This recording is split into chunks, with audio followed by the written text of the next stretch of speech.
Hello guys, welcome back to my channel. My name is Mary. Today I'll be reacting to Jordan Peterson calmly dismantle feminism in front of two feminists. Wow guys, I really want to check out this video. I want to see how it all unfolds, guys. So without further ado, let's get started.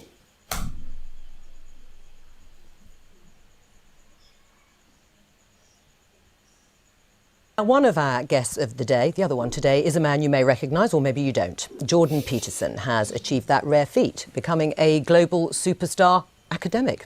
So how did he become so well known? He first came to national prominence in Canada in 2016 in a debate about new laws on gender identity. Bill C-16 made it an offence to refuse to call someone by their chosen gender pronoun. Jordan Peterson argued that this would infringe free speech, while some supporters of the bill said he was advocating prejudice. From there, his YouTube star took off, and he has now over 1 million subscribers. And his videos, where he talks everything from identity politics, which we've touched on, to the Bible, to Disney movies, have been viewed over 150 million times. Wow. Gosh, that's about the same number of viewers we have on this programme. Last year, he supported ex-Google employee James Damore, who had been fired for suggesting men and women have different interests due to biological differences. And his latest book, 12 Rules for Life, has taken him on a global tour promoting his ideas, and just this week he sold out the 1,000-seater Emmanuel Centre around the corner here in Westminster. So Jordan, you've done endless interviews, you've been publicising your book, and they've generated plenty of heated debate. No, I actually sold out the Apollo. It had 5,000 seats. All right, stop boasting. Do you think, though, because of the heat that has been generated, that your views have been misrepresented at times? Oh, definitely, but that's, that's part and parcel of the process. I did take a very forceful stance, let's say, against some of the excesses of the radical left-wingers, and it's in their best interest to paint me as somehow a figure of the extreme right, because then I don't have to be contended with. But, I mean, it's easy for people's views to be oversimplified in a very large public debate. I mean, in terms of some of the issues, I mean, you say you've been painted as an extreme right-winger. No, some people have tried that. Not very successfully, but they've tried it. And you came to prominence in part over your opposition to this law that we just talked about in Canada, proposing the use of preferred pronouns for transgender people. Just for clarity... Mandating them. Yeah. Right. Saying that you should do it. No, but, that you had to do it. Right, you had to do it by law. But just for clarity, do you think a trans woman is a real woman? I don't really like the way those questions are formulated. I don't know what that means. What do you mean a real woman? Well, I'm asking you, in your mind, it depends what you think a real woman is, but do you think a trans woman is a woman? No. Why not? Because I think that women are capable, generally speaking, of having babies, and they have female genitalia, and they have an XX chromosome, and I think the biological markers are relevant. Doesn't necessarily mean that I don't think that people should be treated with respect and dignity if they happen not to fit easily into a gender category. That's a different issue. Right. But it's a matter of definition. And I actually think it's a foolish argument in some sense. Because what do you mean by real? Well, I mean, you've just clarified that, though. You don't think that a trans woman is a woman. And do you think that that is what is behind or explains your opposition to this idea of a law mandating you to use a preferred pronoun, is because you don't actually believe that that's the truth, that a trans woman is a woman, and therefore you can't use that pronoun? No, that's not my argument at all. Really? Yeah, really. My argument is that the government shouldn't compel voluntary speech. No, but I know what your argument is, and you've made it very clearly. But that's exactly it. There's no motivation behind it. But you don't believe I wouldn't put everything on online in my life to take the stance I did unless I had thought that through very deeply. And I've thought it through very deeply. There aren't hidden motivations that have to do with some arbitrary prejudice against trans people. Okay. It's pure and simply this. There's never been a time in English common law history where the government compelled speech, and the Canadian government dared to do that. And that was unacceptable. And they masked it with this show of compassion for the oppressed, and I don't buy it. Right, but you would, as I think you said, at an individual level, if somebody asked you, somebody asked you to use a particular pronoun, you would do so. Well, I have. You have? Yes. Right, fine. Yes. Let's talk about feminism. Are you a feminist? No, not as it's currently defined, certainly not. No. Well, in any other definition? Well, I think that anybody who doesn't think that the competitive landscape should be opened up for equality of opportunity is not thinking. And so everyone's interests are better served if people have as equal access to opportunity to display their talents and to manifest their talents in the world as possible. So in that sense, certainly. But feminism now, and this is why it's so deeply unpopular, a very small minority of women in the UK identify as feminists. And the reason for that is it's primarily become an ideological weapon. And it's an ideology that I detest, actually, the ideology that it's associated with, collectivist ideology. Right. I mean, okay, and that's your view. Guys, enjoying how he answers each question that I've been presented to him. This is a live TV, and they're all prepared to give you a question that you will flop, or you might, go against your belief. So I love how he's taking his time, picking the question and answering the question one at a time and clarifying things. I love how he defined, feminists. It's when people believe that we all have equal rights to equal pay because we do equal job. That is what feminists is supposed to stand for. When you're giving this gender this money for this work, or leave for this, you're giving him or her leave for this certain time, it should both apply to both gender. And if that is what feminism is about, then I'm totally fine with it. But if it's something beyond that, then I really don't know what they're fighting for, because equal rights, it's what we are all preaching for. But if it's beyond that, then I think we've lost the value of feminism. And when it talks about trans, well, I don't see any issue with it.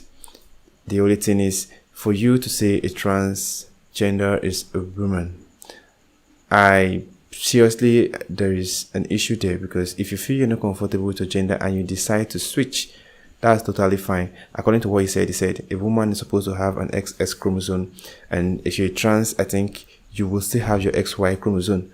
It does not really change. So that is the way you were being created. So if you're not comfortable with your gender and you decide to be a trans, I think it should be another gender of its own.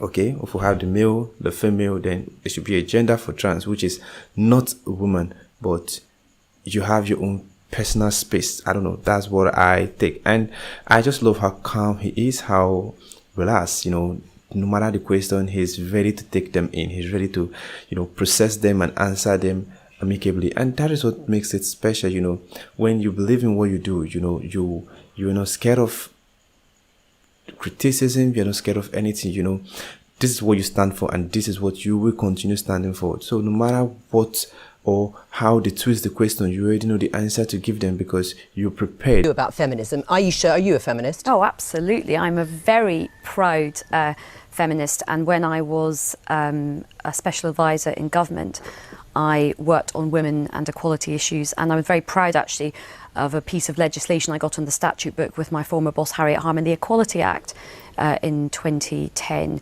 which strengthened our anti-discrimination laws. And I fought very hard to get more women into public life, into the Labour Party, and I'm very, very proud of being a feminist, hence my pink dress. Oh, well, all right. Obviously reverting to type then in the pink dress. Absolutely, well. You would like men to regain or reclaim their strength physically, mentally and morally. Is that broadly correct?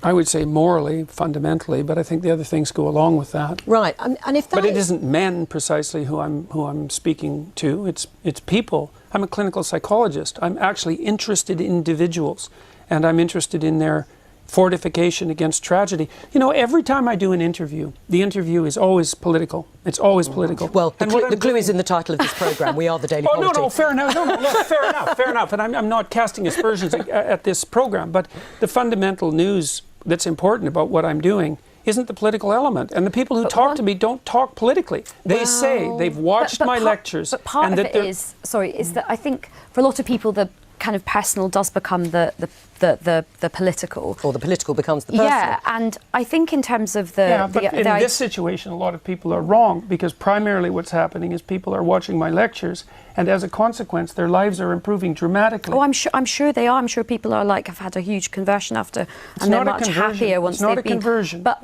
what I would like to do is kind of almost I think at the moment the discussion about feminism is very divisive, and sometimes it can sort of be like, okay, men have to lose and women have to gain. Actually, everybody has a lot to gain by greater equality. Now, whether you get the equality of outcome that you want, I think only time will tell. But certainly, equality of opportunity is very important. And actually, we can agree on that. And a lot of men would benefit from that. So I think a lot of men are having a lot of crises at the moment in terms of mental health, suicide issues, their own sense of identity, because I think some of the stereotypes put on men are quite limiting for them as well. I think they make men quite unhappy as well. The devil's in the details with regards to equality, because I'm an advocate of equality of opportunity. But and I think outcomes. the idea outcomes, that's an appalling doctrine. Why? All right. Well, hang on. Because you have to produce an unbelievably potent bureaucracy to make the ever greater and ever finer distinctions that are necessary to enforce equality of outcome. How many group differences are you going to equalize across? Is it just gender and sex? How many genders? No, so gender and ethnicity? How many genders? I think how many what ethnicities? people are- How many races? We'll let Aisha answer. I think what people are trying to do with this, and certainly as somebody who has sought to sort of do this myself, I think you set yourself ambitions for what you would like to see, and then you try and remove as many of the structural barriers and obstacles. So you try and create that fair crack of the whip and that equality of opportunity to see where you get to with the outcomes. That's now, fine. we are in very early stages. It's only 100 years since women got the vote in this country. We have had a long established patriarchal society and set up for a long time in the world, in this country. So I think we have a long way to go to see where it plays out. There is no country in the world where we really do have gender equality properly yet in terms of real decision making and real Some of the power. Scandinavian countries, maybe? But they're still not quite there, and I think you've spoken a lot about this. There's still a way to go in Scandinavia. Things are not perfect in Scandinavia I haven't at spoken all. about that specifically. I've spoken about You spoke about the right stuff yesterday. You talked about the Well, Scandinavian. I've spoken about the fact that, see, one of the things that's happened in the analysis of the differences between men and women is that the social constructionist claim is that the differences are socially constructed, right? Is that it's a consequence of environment that men and women differ. But what the scientific literature indicates is that as cultures become more egalitarian, like they have in Scandinavia, the differences between men and women actually increase rather than decreasing, which is a direct repost to the social constructionist view. So they just deny all that. The biggest differences in the world in interest and temperament are between Scandinavian men and women. It's exactly the opposite of what everyone predicted. Can I just pick up on one thing you said a little earlier in the interview, which you said it's the moral guidance that you are focused on. You think that is particularly important. How do you square that with the behaviour of perhaps arguably, a prominent alpha male president of the United States, Donald Trump, when his behaviour, he is accused of having an affair with a porn star when his wife was pregnant. How does that fit with morally reclaiming? I would say that was rather clearly immoral. Right. Yeah, but you would still, not to be a target for emulation. But you still would have voted for him over Hillary Clinton as an identity politics. It's just how none do of that you was win on the the table, and I said I might have voted for him on a whim. That's all. But you also did say you started out feeling quite close to Hillary Clinton. Can I just come on the very quickly, because we've got to move on. In a way, I don't care what Trump does in terms of his private life, but what I don't have is him stopping or potentially stopping other women having agency over their reproductive rights, and lots of men taking those decisions. It's all about where the moral outrage lies and what's more morally outrageous in people's eyes. Is it his behaviour or the identity politics for you on the... Anyway, we'll have to discuss this another time. Guys, I wanted more. I wanted them to, continue the conversation. And when they brought former President Donald Trump into the picture, I was like, that's his personal life. Whatever he chooses to do with his personal life should be left for him. And when it comes to politics, it's a different ballgame entirely. The fact that he decided to, have an affair outside his marriage, it's his personal life. You don't compare it to the service or the service he has for his country. Deep down, we know there are some certain kind of work that a man can do, and it takes extraordinary women to do such work.